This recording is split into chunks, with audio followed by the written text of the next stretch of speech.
Assalamualaikum warahmatullahi wabarakatuh. Yang terhormat Ibu Insyirah Putika Dea, SEMA, selaku dosen pengampu mata kuliah Sistem Informasi Manajemen dan juga teman-teman yang sedang menyaksikan video ini.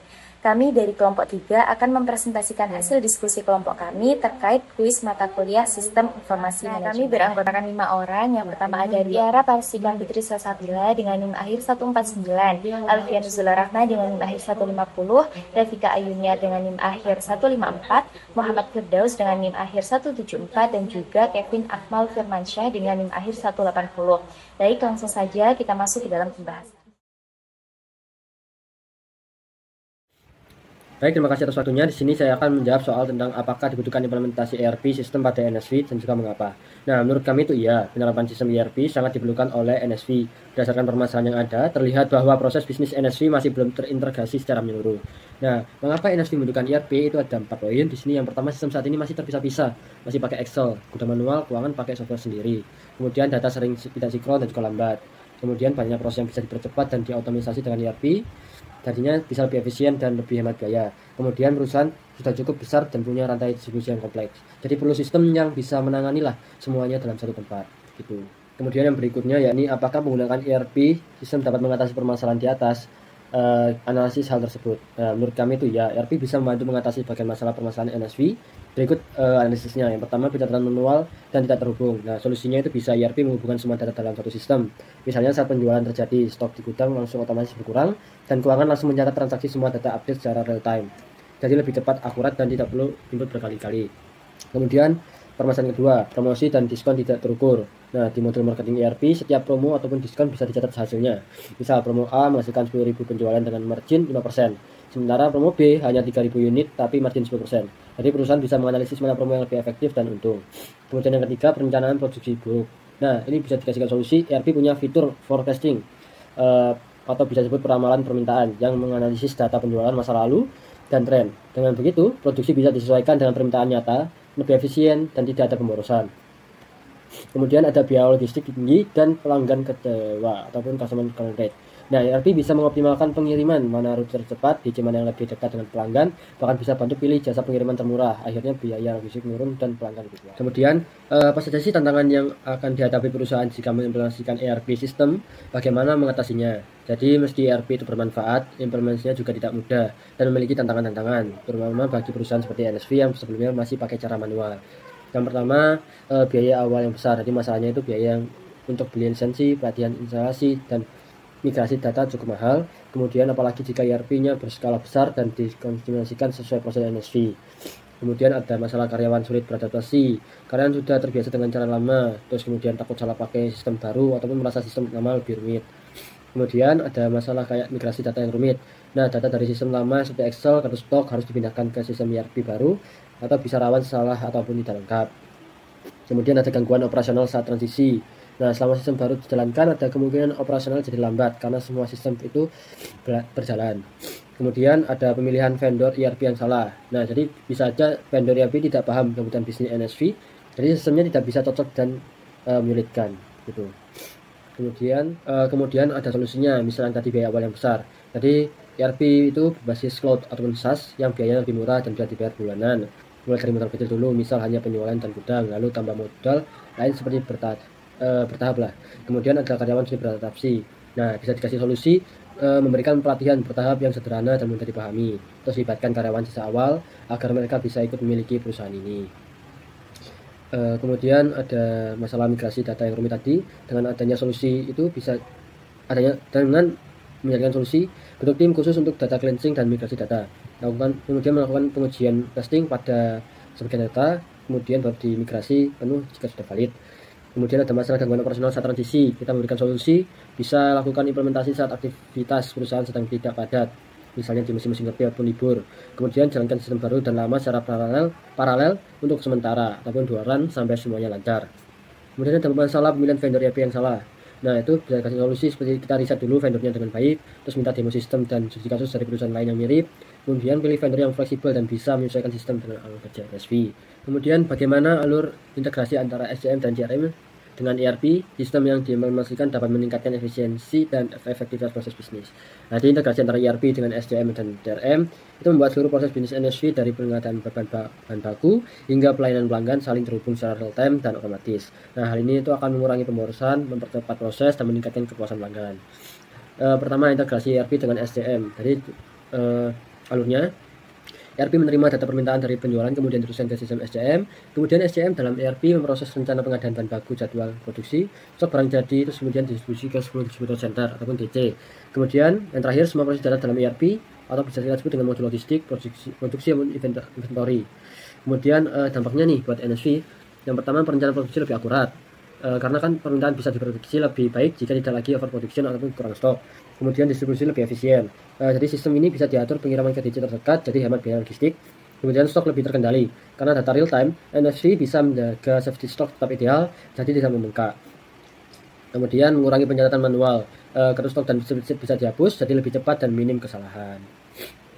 Kemudian integrasi ERP dengan CRM. Alurnya yang pertama, CRM mencatat data pesanan pelanggan dengan B2B dan B2C dengan riwayat pembelian dan respon promo ataupun diskon, keluhan dan masukan pelanggan. Kemudian data CRM langsung masuk ke ERP. Pertama masuk ke modul penjualan untuk faktur dan pengiriman, modul keuangan untuk penagihan dan analisis profit, modul pemasaran itu untuk evaluasi promo dan diskon. Terus dampak positifnya untuk NSV, yang pertama evaluasi promo jadi akurat. Jadi kan bisa tahu tuh promo mana yang benar-benar untung, bukan sekedar meningkatkan penjualan sementara. Kemudian respon pelanggan lebih cepat, jadi keluhan bisa langsung diteruskan ke tim terkait. Kemudian strategi penjualan lebih tajam, karena kan itu bisa tahu siapa pelanggan utama, seberapa sering mereka beli, dan produk apa yang paling laku. Kemudian terakhir bisa mengurangi consumer count. Jadi karena pelayanan lebih responsif dan personal, jadi kita bisa mengurangi itu. Kesimpulannya, jadi integrasi CRM dan SCM ke dalam ERP dan NSV akan menyatukan alat kerja dari pelanggan, penjual, produksi, kemudian ke distribusi secara otomatis dan juga real time. Nah, selanjutnya untuk soal E, apakah model penjualan yang saat ini dilakukan oleh NSF dapat membantu dalam meningkatkan pemasaran mereka dan mengapa? Jawabannya iya.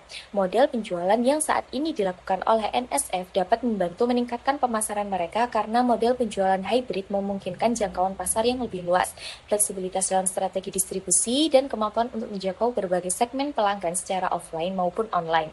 Nah, berdasarkan kasus NSF ini kan menggunakan model penjualan hybrid, yaitu penjualan langsung, distributor pihak ketiga, penjualan digital melalui business to business atau B2B, dan juga business to consumer atau B2C melalui marketplace. Nah, kenapa model ini mendukung peningkatan pemasaran? Karena yang pertama, jangkauan pasar lebih luas. Nah, dengan menjual melalui berbagai saluran, melalui offline dan juga online, NSF ini bisa menjangkau toko-toko tradisional dan grosir lewat distributor, pelanggan korporat lewat B2B digital, dan konsumen langsung lewat marketplace atau B2C seperti Tokopedia, Shopee, dan lain sebagainya. Artinya, produk NSF ini bisa ditemukan lebih mudah oleh semua jenis pelanggan, dari walaupun kecil sampai pembeli online dari rumah. Yang kedua, fleksibilitas dan adaptasi pasar. Jadi, model penjualan hybrid ini membuka peluang untuk mengatur promosi di berbagai saluran, misalnya diskon khusus di marketplace, bundling produk untuk distributor, dan lain sebagainya. Namun, saat ini sistem pencatatan promosi dan diskon NSF ini belum terhubung dan belum mengukur dampak profitabilitas secara akurat, sehingga promosi yang ada belum sepenuhnya efektif dan juga efisien. Oleh karena itu, walau model penjualan ini menjanjikan, NSF perlu memperbaiki pengelolaan promosi dan diskon supaya benar-benar mendukung pemasaran. Yang ketiga, meningkatkan visibilitas dan brand awareness. Nah, jadi dengan kehadiran di marketplace digital membuat NSF lebih terlihat di dunia online, apalagi jika mereka aktif beriklan di platform tersebut. Konsumen yang dulu hanya mengenal merek di toko fisik, ini bisa mengenalnya secara digital juga. Nah, yang keempat, memberi peluang mendapatkan data pelanggan melalui saluran digital. Jadi NSF bisa mengumpulkan data pembelian, kemudian melihat produk yang paling diminati, dan juga menganalisis perilaku pelanggan. Nah, data ini bisa digunakan untuk strategi pemasaran yang lebih efektif dan juga personal. Jadi intinya itu, model penjualan hybrid yang digunakan Nusantara Snack Food sangat mendukung pemasaran mereka. Namun, untuk hasil maksimal, model ini harus didukung sistem digital yang lebih terhubung dan juga efisien. Kemudian untuk soal F, jelaskan seberapa penting Private Industrial Network dibandingkan dengan marketplace. dalam kasus NSF apakah masih relevan untuk dilakukan dan mengapa? Nah, sebelumnya kita perlu tahu apa sih Private Industrial Network itu. Jadi, Private Industrial Network adalah platform digital tertutup yang dibuat khusus untuk menjalin dan mengelola hubungan bisnis dengan mitra tertentu, seperti pemasok, distributor, dan juga reseller, dengan sistem yang terhubung langsung ke dalam sistem ERP perusahaan. Nah, kalau marketplace itu adalah platform digital terbuka yang mempertemukan banyak penjual dan pembeli untuk melakukan transaksi secara online. Marketplace biasanya dikelola oleh pihak ketiga dan digunakan untuk menjual produk secara langsung ke konsumen akhir atau B2C, seperti Tokopedia, Shopee, dan juga untuk Nusantara Snack Food atau NSF, Private Industrial Network ini lebih penting dibandingkan marketplace dalam konteks hubungan bisnis jangka panjang dan efisiensi proses, karena memungkinkan kontrol, kolaborasi, dan juga hubungan data yang lebih baik antara NSF dan juga mitra bisnisnya seperti distributor. Nah, dalam kasus NSF, Private Industrial Network masih sangat relevan untuk diterapkan, terutama untuk mengatasi masalah permintaan distributor yang fluktuatif atau naik turun, logistik yang mahal, dan juga pencatatan penjualan yang belum terhubung. Nah, maka dari itu, kenapa Private Industrial Network ini penting dan relevan untuk NSF? Karena yang pertama bisa menghubungkan data distributor langsung ke ERP NSF. Jadi setiap pemesanan, permintaan stok, dan juga status pengiriman bisa dilakukan otomatis dan real time. Tidak perlu lagi spreadsheet atau komunikasi manual. Yang kedua, bisa mengurangi ketidakpastian permintaan. Jadi distributor ini bisa mengakses sistem untuk melihat stok, promo, dan juga membuat rencana pemesanan. Jadi membantu perencanaan produksi NSF jadi lebih akurat. Yang ketiga, efisiensi logistik. Data real time dari distributor memungkinkan NSF memilih jalur distribusi tercepat dan juga terdekat, misalnya ke DJ tertentu.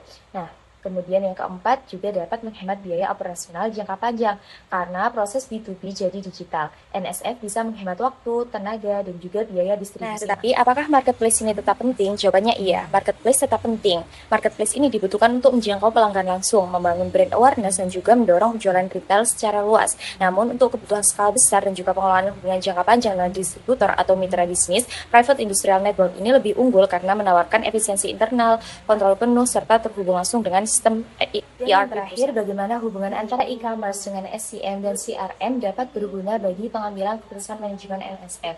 Jadi hubungan e-commerce dengan SCM dan CRM sangat membantu manajemen NSF dalam pengambilan keputusan karena menyediakan data real time tentang permintaan pelanggan, pergerakan stok, dan juga efektivitas promosi.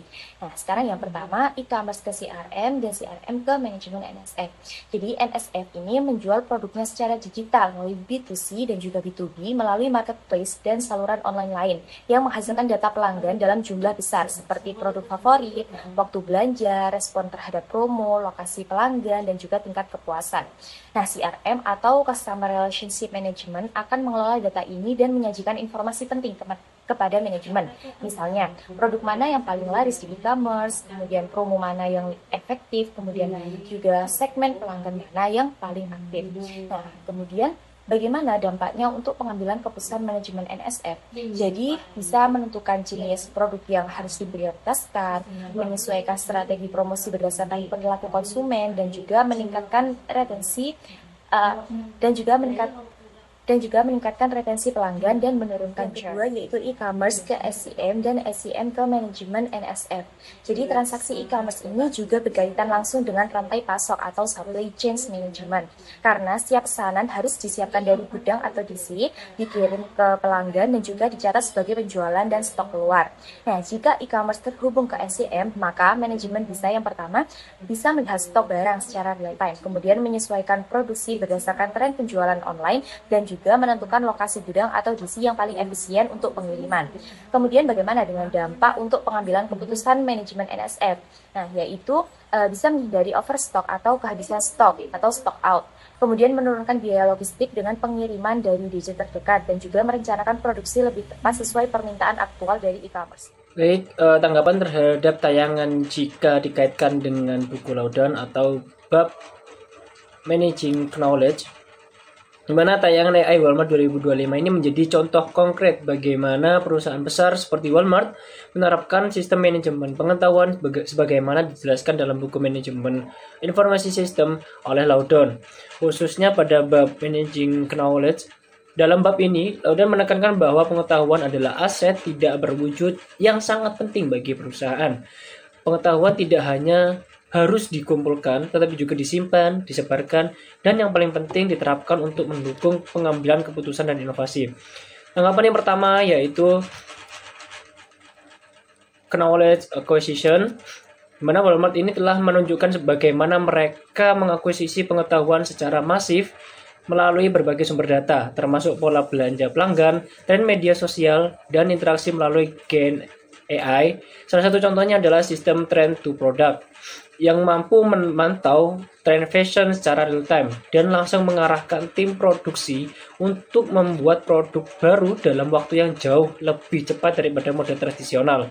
Ini sejalan dengan konsep knowledge acquisition dalam model Loudon, di mana organisasi menciptakan pengetahuan baru dengan menganalisis data internal dan eksternal. Selanjutnya yaitu tanggapan kelompok kami mengenai tayangan dari studi kasus AI Walmart 2025, di mana dalam konferensi AI Walmart 2025 edisi kelima, Walmart ini menampilkan berbagai terobosan dalam teknologi AI seperti Gen AI, Agentic AI, Machine Learning, dan Quantum Computing.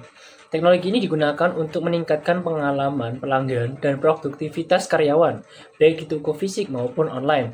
Inisiatif ini memperlihatkan bagaimana Walmart memanfaatkan AI secara strategis untuk mendukung efisiensi, inovasi, dan pengambilan keputusan yang lebih baik. Kemudian ada tanggapan dan analisis kelompok kami berdasarkan dari tayangan tersebut. Untuk selanjutnya tanggapan terhadap tayangan jika dikaitkan dengan buku Loudon, di sini ada hal yang paling menarik adalah bagaimana Walmart menerapkan pengetahuan tersebut dalam proses bisnis nyata. Dengan menggunakan AI agen, Walmart mampu mengotomatiskan keputusan pembelian pelanggan, menyusun rekomendasi produk, bahkan menjalankan kampanye pemasaran yang disesuaikan secara personal. Hal ini merupakan contoh dari tahap knowledge application dalam model Loudon, yaitu ketika pengetahuan diintegrasikan langsung ke dalam alur kerja dan sistem pengambilan keputusan. Tanpa tahap ini, pengetahuan tidak akan memberikan nilai bisnis yang signifikan.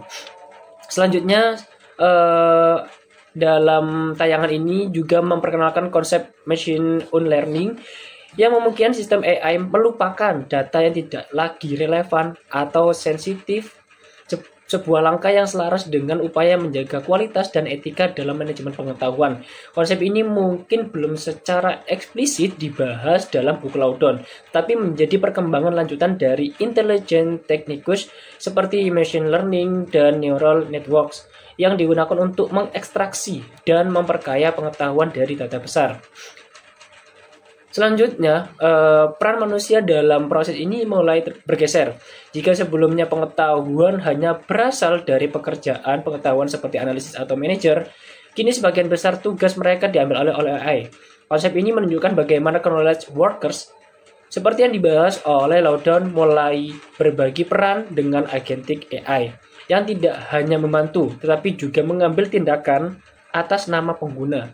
Transformasi ini menunjukkan bahwa AI tidak lagi sekadar alat bantu, tapi telah menjadi bagian dari ekosistem pengetahuan dari perusahaan. Tanggapan selanjutnya yaitu knowledge storage, di mana pengetahuan yang diperoleh kemudian disimpan dalam sistem berbasis data digital yang canggih, termasuk digital twin, yakni model virtual dari toko fisik yang digunakan untuk menyimpan dan menyimulasikan data operasional.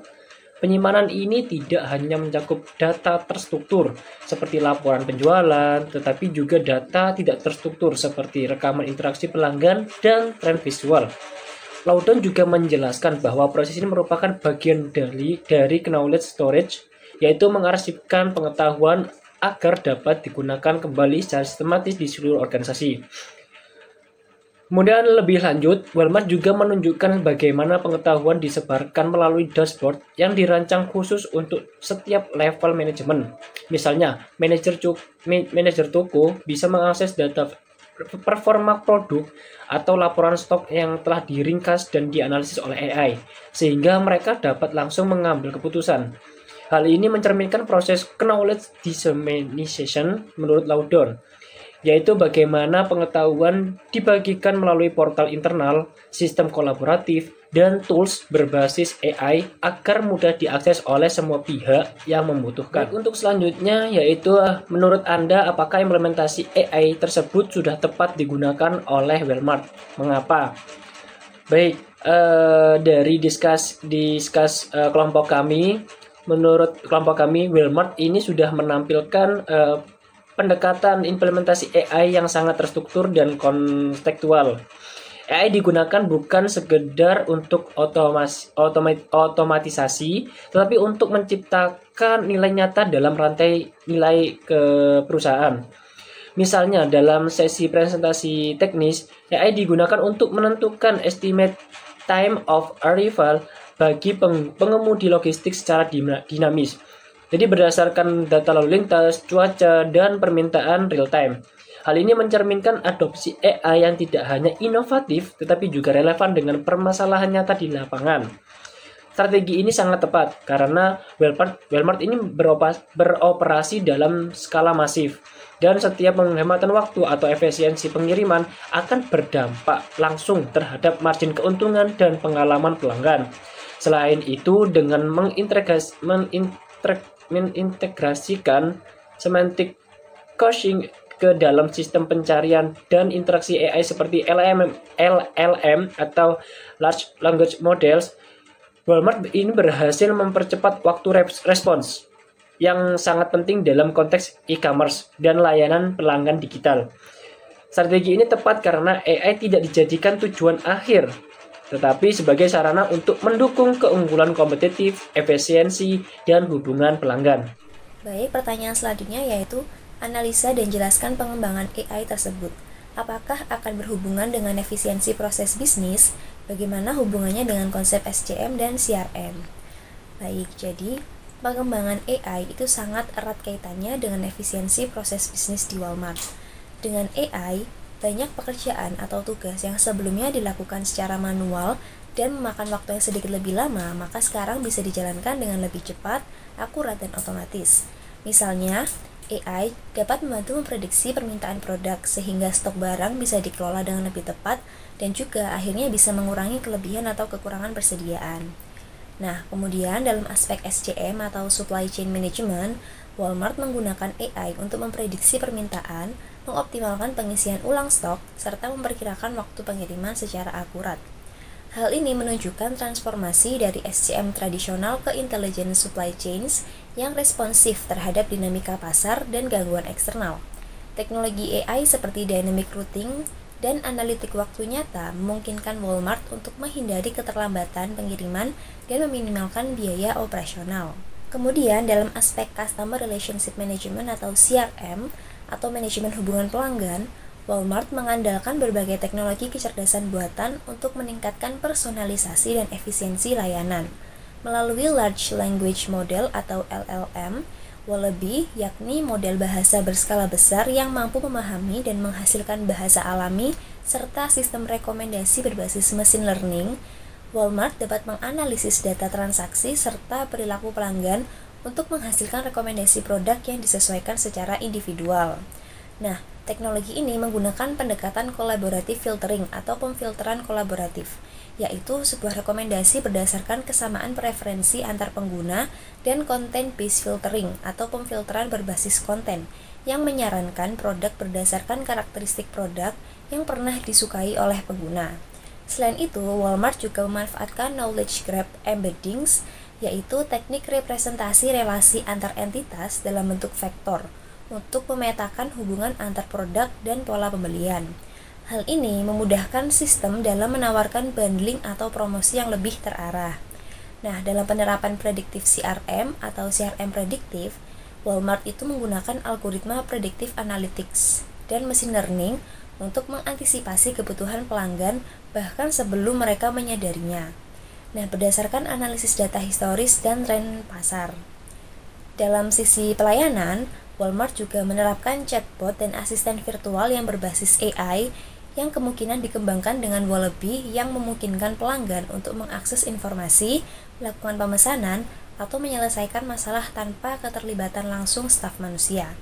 Nah, seluruh teknologi ini memperkuat peran AI dalam CRM Walmart sebagai sistem yang responsif, adaptif, dan terintegrasi dengan kebutuhan pelanggan secara real-time. Selanjutnya, bagaimana perkembangan teknologi dapat berdampak pada pengambilan keputusan di SS dan ISS di Walmart, serta tipe keputusan apa yang lebih cocok sebagai output dari pengembangan teknologi yang dilakukan. Jadi, dalam konferensi AI Walmart tahun 2025 ini memperjelas bagaimana AI tidak hanya berfungsi sebagai alat analitik, tetapi juga sebagai sistem pendukung keputusan atau Decision Support System atau DSS, dan sistem dukungan eksekutif atau Executive Support System yang memampukan pengambilan keputusan berbasis data. Nah, DSS di Walmart ini diperkuat dengan data real-time yang dikumpulkan dari sistem operasi, gudang, hingga front-end e-commerce. Contohnya adalah sistem yang menentukan alokasi sumber daya logistik berdasarkan prediksi permintaan pelanggan dan kapasitas pengiriman. Sementara itu, ISS menyediakan manajemen puncak dengan dashboard insight dan analitik visual yang memungkinkan mereka untuk melihat tren penjualan, respon pasar terhadap kampanye, atau kinerja toko tertentu dalam waktu nyata. Mengenai tipe keputusan, pengembangan AI di Walmart paling berdampak pada keputusan terstruktur, seperti pengaturan inventaris otomatis, dan semi terstruktur seperti pengambilan keputusan promosi berdasarkan analisis sentimen dan data penjualan. Untuk tipe keputusan tidak terstruktur seperti keputusan ekspansi pasar atau merger, AI itu lebih berperan sebagai alat pemberi wawasan daripada pengambil keputusan utama. Namun demikian, kecenderungannya adalah bahwa peran AI ini akan terus meningkat, bahkan dalam keputusan yang sebelumnya bersifat intuitif atau tidak terdokumentasi. Selanjutnya, di sini saya akan memberikan tanggapan mengenai studi kasus dari aplikasi TikTok dan Douyin di negara Cina dan Amerika. Ini saya akan menjelaskan mengenai nomor 3 yang A, yaitu mengapa TikTok tidak dapat diakses di Cina padahal developer dari negara tersebut. Jadi jawabannya yaitu TikTok merupakan produk dari ByteDance, yaitu perusahaan teknologi asal Tiongkok. Namun aplikasi TikTok tersebut tidak tersedia dan tidak dapat diaplikasikan di dalam negeri asalnya, yaitu Tiongkok. Nah, hal ini tuh bukan karena keterbatasan teknis, melainkan murni keputusan strategis yang berkaitan erat dengan kebijakan regulasi dan kontrol informasi yang sangat ketat dari pemerintah Tiongkok sendiri. Jadi pemerintah Tiongkok ini memiliki kontrol yang ketat terhadap internet dan media sosial di dalam negeri, termasuk sensor konten yang sangat spesifik, kontrol terhadap data pengguna, serta pembatasan terhadap informasi yang dianggap sensitif. Untuk memenuhi regulasi ini, ByteDance itu mengembangkan versi TikTok lokal, yaitu yang bernama Douyin. Meskipun TikTok dan Douyin ini terlihat mirip, namun keduanya ini masih memiliki cara memilih dan menyaring konten yang berbeda, serta aturan pengawasan yang disesuaikan dengan peraturan serta kebiasaan sosial di masing-masing negara. Kemudian, Douyin diatur untuk mematuhi undang-undang dan regulasi sensor Tiongkok sehingga aplikasi ini hanya bisa digunakan di dalam negeri Tiongkok tersebut. Sebaliknya, TikTok dirancang untuk pasar internasional yang pendekatan konten, algoritma, dan fitur yang disesuaikan dengan kebijakan privasi dan budaya di luar Cina. Jadi pemisahan ini tuh juga menghindari potensi konflik antara standar kebebasan berekspresi global dan kontrol ketat atas informasi oleh pemerintah Tiongkok. Dengan kata lain, ByteDance ini menghindari kemungkinan diblokir oleh pemerintahnya sendiri dengan tidak menghadirkan TikTok di pasar domestik, melainkan menggantinya dengan Douyin yang sesuai dengan politik di dalam negeri. Kemudian untuk soal nomor 3B dengan pertanyaan adanya perbedaan aplikasi TikTok di Cina dan di negara lain, apakah dapat berdampak pada bisnis internasional perusahaan? Jawabannya yaitu iya. Perbedaan aplikasi TikTok dan Douyin yang hanya bisa digunakan di negara Cina dapat memberikan dampak positif maupun dampak negatif terhadap bisnis internasional ByteDance, baik dari sisi operasionalnya, strategi global maupun persepsi publik. Dampak negatif yang pertama yaitu keterbatasan dalam menyatukan strategi global. Karena ByteDance ini mengelola dua aplikasi yang berbeda untuk pasar yang berbeda, maka perusahaan itu tidak dapat menjalankan satu strategi global yang seragam. Strategi pengembangan fitur, monetisasi, dan konten harus disesuaikan dengan norma serta peraturan masing-masing negara.